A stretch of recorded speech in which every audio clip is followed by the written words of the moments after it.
It begins in a thrift store filled with forgotten things. Dust motes danced in the light, the scent of old paper hung heavy, shelves groaned under the weight of other people's pasts. In a dusty corner something was waiting. A small, leather-bound journal, its cover worn smooth. Alex, a collector of curiosities, felt a pull towards it. An inexplicable connection to this silent object. He paid a few dollars for what he thought was just an empty book. He had no idea it was a vessel. As Alex walked home, the sky darkened. Clouds gathered, gray and heavy. The diary had secrets of its own. It wasn't empty, it was waiting. Back in his apartment, Alex set the diary on his desk. The rain beat a frantic rhythm against the window pane. It felt watchful. He was wrong. The feeling was a warning he was about to ignore. That night, Alex made his first entry. The storm raged outside as he opened the diary to the first page. He picked up his pen and began to document the day's find. He wrote about the thrift store, the diary, and his walk home as the weather changed. He wrote, "The storm came out of nowhere today." He felt a sense of peace as he finished, unaware of the silent conversation about to begin. The ink wasn't just drying, it was being read and considered. Inside the closed diary, a subtle change was occurring. A response was forming, not from a human hand, but from the diary itself. It had its own memory, and it was about to share it. Alex woke to sunlight. The storm had passed. He opened the diary and his smile vanished. Below his handwriting was another script, a chilling correction. He had written, "The storm came out of nowhere today." Beneath it, the blue ink responded, "You forget. The old man at the bus stop told you it would rain. You didn't listen." Alex stared, his breath catching. It was true, he had forgotten. The old man had warned him. He slammed the book shut, trembling. This wasn't a prank. The diary wasn't just a book. It was an observer. The implication was monumental. What other forgotten moments were lurking? What else did this book know? The morning light seemed harsh, illuminating the impossible words. Alex sat frozen, the diary in his trembling hands. It had to be a dream. He closed his eyes, then slowly opened them. The faded script remained, a contradiction to his memory. He read the words, his own and the diary's. "The storm came out of nowhere today." And the reply, "You forget. The old man told you it would rain." The memory was now crystal clear. The impossibility of it was staggering. Books don't write back. A wave of nausea washed over him. He placed the diary back on the nightstand. He splashed cold water on his face. He tried to think logically. The thought was outlandish. He made coffee, a wall of impossibility. Was he losing his mind? He glanced back toward his bedroom where the book lay in wait. The joy had curdled into dread. Throughout the day, Alex felt watched. Every creak, every shadow sent anxiety through him. He left the diary in his bedroom, but its presence loomed. He tried to work, but the words, "You forget," echoed in his mind. By late afternoon, the uncertainty was unbearable. He had to test it, to prove he wasn't going insane. He devised a plan, a deliberate falsehood in the diary. It was a test. If it responded, he'd face a terrifying reality. The thought sent a shiver down his spine. He decided on the lie. A burger at a diner he hadn't visited in months. It was a concrete lie, a direct challenge. As the sun set, the time drew near. Alex gathered his courage. He opened the door and approached the diary. He picked it up. The blank paper seemed to stare back, waiting. He uncapped his pen, ready to write. His hand was unsteady as he began to write. The words felt foreign, the lie sticking in his throat, even as he committed it to the page. "Decided to treat myself for lunch," he wrote, the black ink stark against the cream-colored paper. "Went to Miller's Diner and had the bacon cheeseburger. The waitress, a redhead named Sarah, said it was the best thing on the menu." He described the fictional meal in painstaking detail, filling the page with the fabricated memory. Each word was a deliberate step into the unknown. He was baiting a trap, unsure if he was the hunter or the prey. When he was done, the page was filled with a complete and utter fiction. He closed the book, his heart racing. The silence in the apartment felt heavy, thick with anticipation. He decided he couldn't just leave it overnight. He had to know now. He placed the diary on the center of his dining table, a single lamp illuminating it from above. Then he waited. He sat on his couch, his eyes fixed on the book, not daring to even blink. Minutes stretched into an eternity. Nothing happened. The diary remained closed, silent, inert. A sliver of relief mixed with a strange sense of disappointment began to creep in. Maybe it was all in his head after all. He let an hour pass. The clock on the wall ticked loudly. He was just about to give up. When he saw it, a flicker of movement from the corner of his eye, he sat bolt upright, his breath catching in his chest. The cover of the diary seemed to lift ever so slightly on its own, and then, with a slow, deliberate whisper of paper on paper, the page he had just written on turned by itself. It settled on the next blank page, as if presenting a new canvas. Frozen in place by a mixture of terror and awe, Alex could only stare. He watched, mesmerized, as the tip of his own pen lifted into the air. It hovered for a moment over the newly opened page, held by an invisible hand. Then it began to move. It danced across the paper, the scratch of the nib against the surface the only sound. Words appeared, not in his handwriting. It was a direct, chilling response to his fabricated story. The test was over, and he had his answer. Alex couldn't move, couldn't breathe. He was a statue carved from fear, his eyes locked on the impossible scene unfolding on his dining table. The pen moved with a smooth, confident grace that was utterly inhuman, laying down words in stark black ink. It didn't correct his lie about the diner. It did something far more unnerving. It simply wrote down the truth of his afternoon, a truth he had tried to conceal from it. "You ate alone," the diary wrote, the words appearing as if from nowhere. "A turkey sandwich on stale bread. You spilled mustard on your shirt and spent 10 minutes trying to scrub it out with a damp cloth before you gave up." Every detail was ruthlessly accurate. The sad, lonely sandwich, the stale bread he had been meaning to throw out, and the mustard stain, a small yellow blemish on his gray t-shirt that he had forgotten about until this very moment. He instinctively glanced down at his shirt. The faint outline of the stain was still there. The diary hadn't just known he was lying, it had known the precise, mundane, and slightly embarrassing truth of his afternoon. It had watched him. It had been with him in his kitchen, observing his every move, noting every pathetic detail. The feeling of being watched was no longer a paranoid fantasy, it was a confirmed, terrifying fact.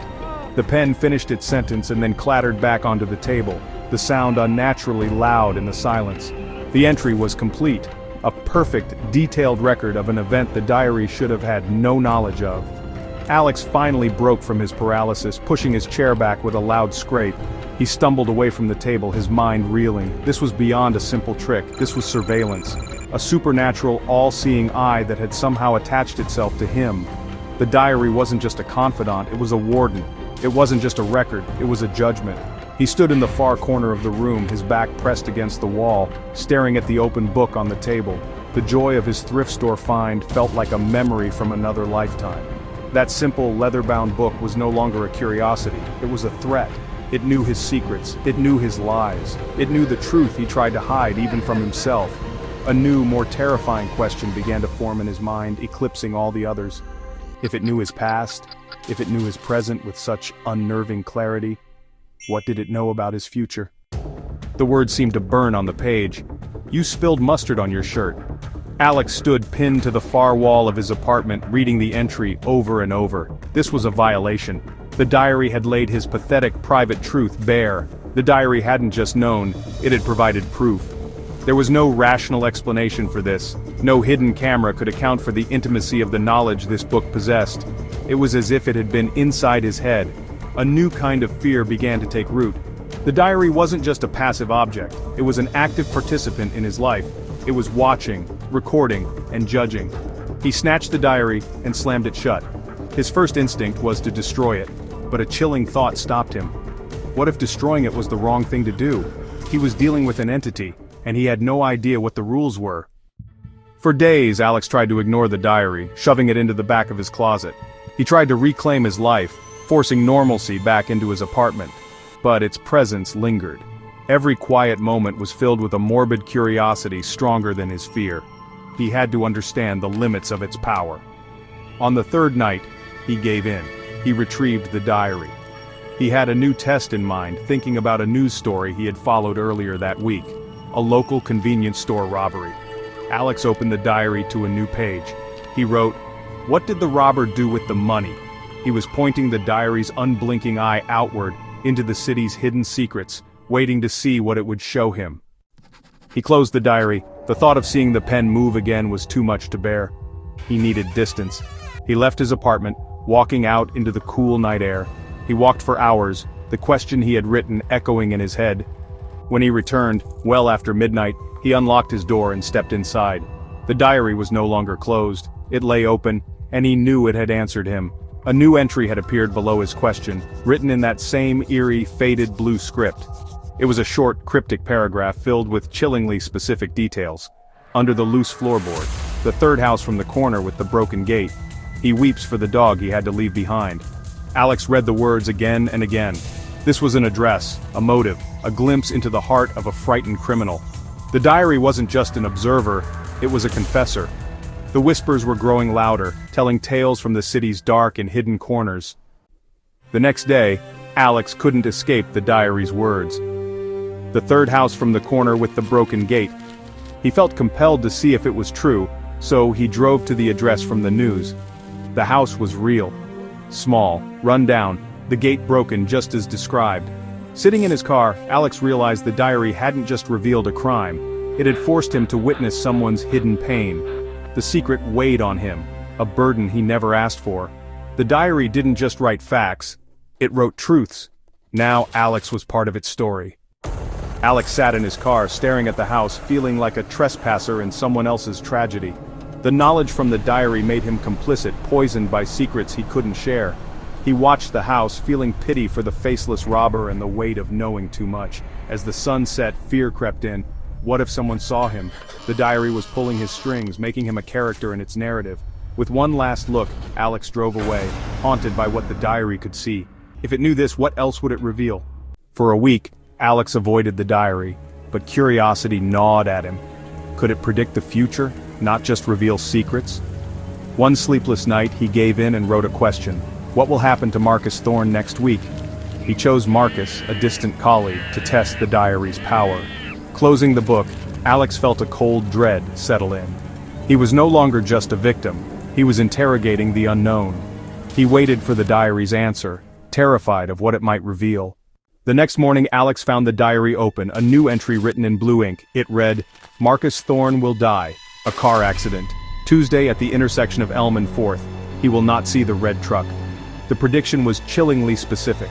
A time, a place, a cause. Alex was paralyzed by the knowledge, knowing Marcus was alive and unaware. He agonized over what to do. Warn Marcus, go to the police, or do nothing. The diary had made him a helpless witness to a tragedy that hadn't happened yet. It wasn't just a predictor, it was a tormentor. The days crawled by, each one heavier than the last. On Tuesday, Alex called in sick, unable to face Marcus or the office. As the predicted hour approached, he found himself drawn to the intersection. Sirens wailed, smoke rose, and Alex saw the aftermath.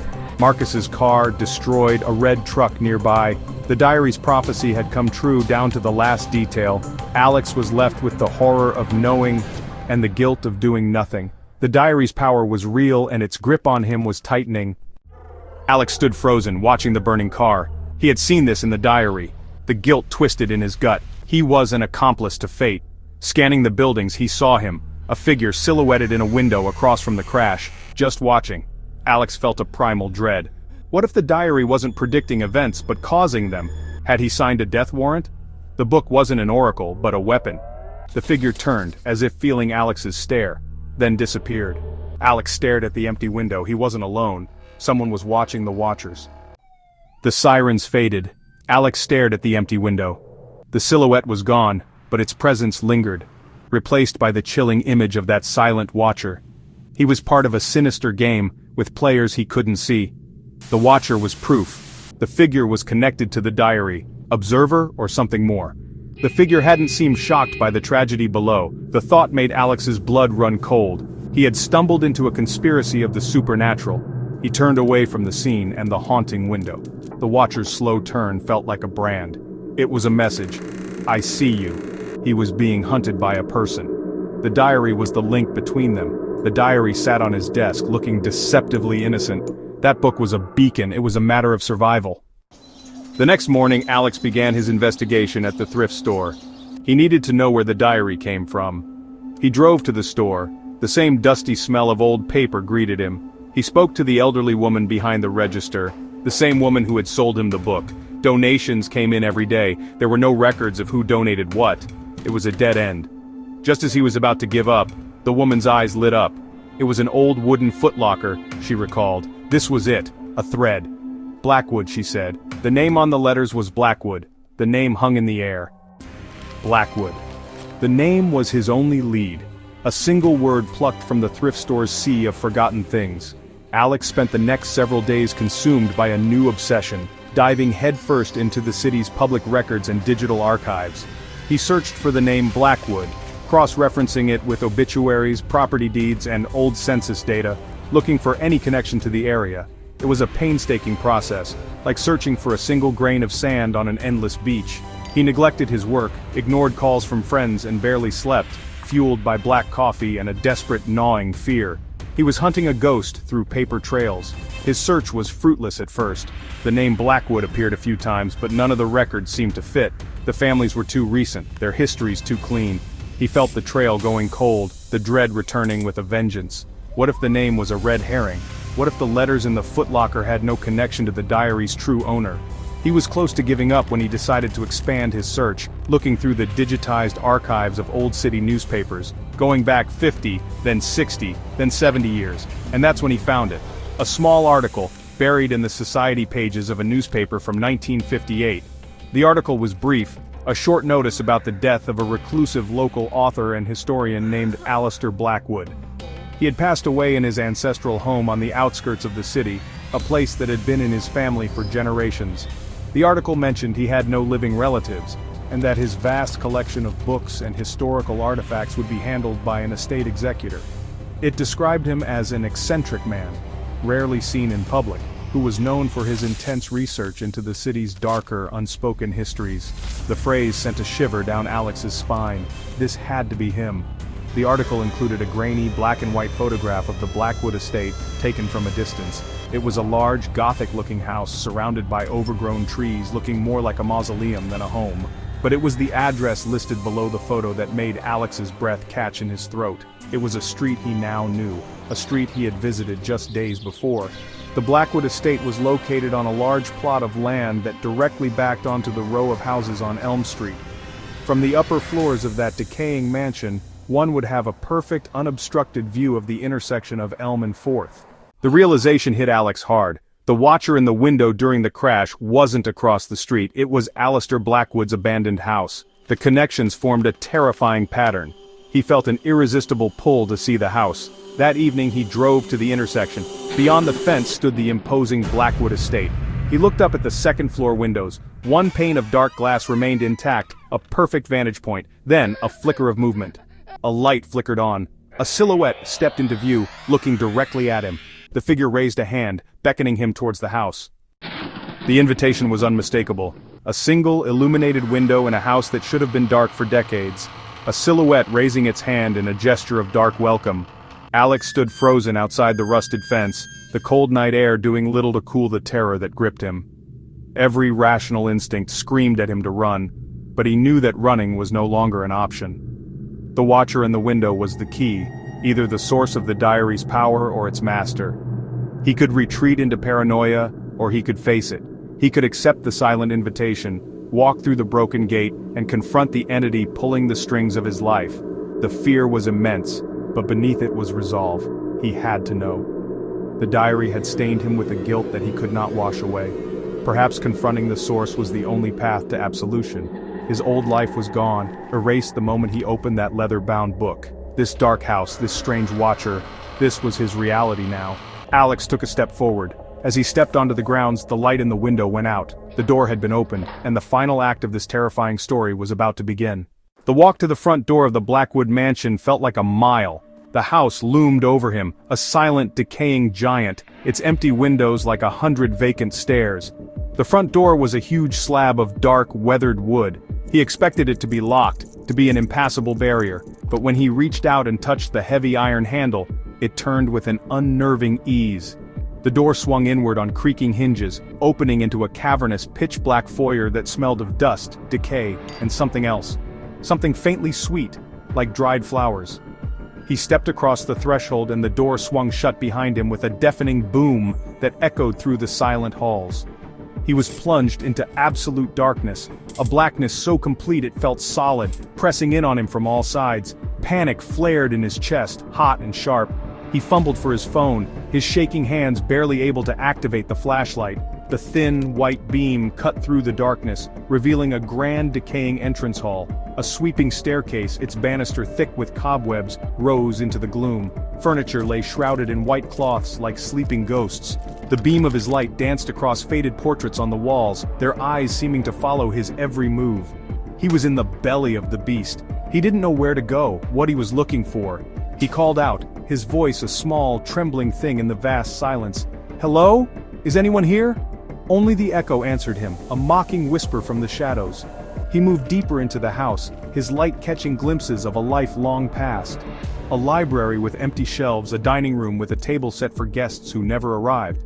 Then, in what must have been Alistair Blackwood's study, he saw it. On a large ornate desk sitting in the center as if on an altar was a single object. A leather-bound book. His diary. He approached the desk, his heart hammering against his ribs. How had it gotten here? He had left it in his apartment. But there it was, lying open to a fresh page. And as the beam of his phone's light fell upon it, words began to appear on the blank page, a final entry materializing out of nowhere.